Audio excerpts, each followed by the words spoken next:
সেটাই কারণ, কারণ যুগটা বদলে গেছে। এই যুগে দেখবেন অনেক মাদ্রাসায় বিজেপির মিটিং হয়ে যায়। সেটা সত্যি না মিথ্যা আপনারা খবর নিলে জানতে পারবেন।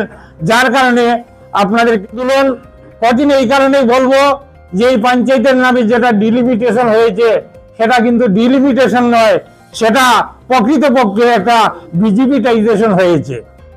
এই শাসক দলের লোকেরা তাদের সুবিধা মতো এক একটা জিপি গড়ে নিয়েছেন। আপনারা হয়তো জানেন আজকে কোলাগাঁওকে আনা হয়েছে, এই আনিপুর জিপির অন্তর্ভুক্ত করা হয়েছে, দলিবিলকে আনা হয়েছে, আরো বিভিন্ন জায়গার থেকে আনা হয়েছে। অথচ এই আনিপুর প্রপার আনিপুরটাকে নেওয়া হয়েছে অন্য আর একটা জিপির অধীনে। সেটার উদ্দেশ্য হচ্ছে এটাই যে যে কোনো ভাবে শাসক দল তাদের প্রার্থী তারা জিতিয়ে নেবে, সেটাই তাদের উদ্দেশ্য। তাই আমি প্রত্যেকের দৃষ্টি আকর্ষণ করে আমি এই কথাটা বলবো যে আপনারা মনে রাখবেন, আপনারা সবাই এক একজন সৈনিকের মতো আমাদেরকে প্রস্তুত থাকতে হবে। কারণ আপনারা জানেন এখন পর্যন্ত পঞ্চায়েতের ভোটার তালিকা প্রকাশ পায় নাই। সেটা কি ধরনের কথা দেখি। আবার সিএম মহোদয় তিনি কিছুদিন আগে ঘোষণা করেছেন যে ফেব্রুয়ারির 10 তারিখের মধ্যে পঞ্চায়েত নির্বাচন হয়ে যাবে। ফেব্রুয়ারির 10 তারিখের মধ্যে যদি পঞ্চায়েত নির্বাচন হয়ে যায় তাহলে ভোটার লিস্টটা কবে আউট হবে, কবে সেটা সংশোধন হবে, সেটা নিয়ে মানে বিভিন্ন ধরনের প্রশ্ন মনের মধ্যে আসে।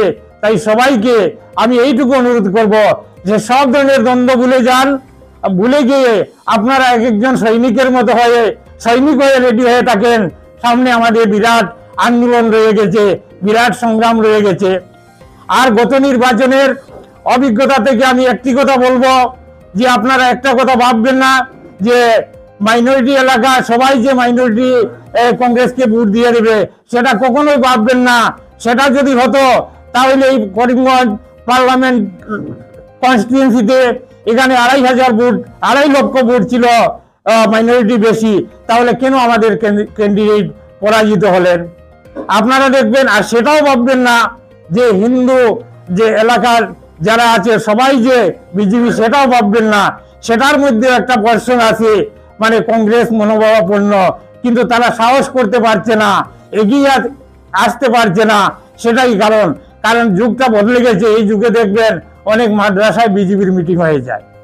সেটা সত্যি না মিথ্যা আপনারা খবর নিলে জানতে পারবেন।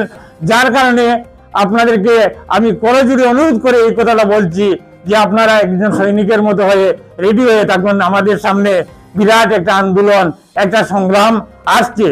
যদি 26-এর নির্বাচনে আমাদের প্রার্থীকে যদি জয়ী করাতে হয় তাহলে এবার পঞ্চায়েত নির্বাচনে আমাদেরকে সবাইকে সচেষ্টভাবে কাজ করে যেতে হবে। আর একটি কথা এখানে উঠেছে যে প্রার্থী নিয়ে আমরা কোনো কথা বলবো না, কারণ সেই দ্বন্দ্বে আমরা যাব না। এখানে আমরা যারা আছি কেউ কাউকে টিকিট দিতে পারবো না। শুধু এই কথাটা বলবো যে আপনারা যারা প্রার্থী হবেন আপনারা গ্রামে গঞ্জে গিয়ে যোগাযোগ করেন মানুষের সঙ্গে, অটোমেটিক মানুষের রায়টা বেরিয়ে আসবে। আমরাও সেই মতে হয়তো সুপারিশ করবো। এখন আমরা কোনো কথা বলবো না। আমাদের দল থেকে যে মানে টিকিট নিয়ে আসবে তার সাথে আমরা থাকবো, সেই প্রতিশ্রুতি আমি দিচ্ছি। আমি আর বিশেষ কিছু বলে আমার বক্তব্যকে দীর্ঘ করবো না।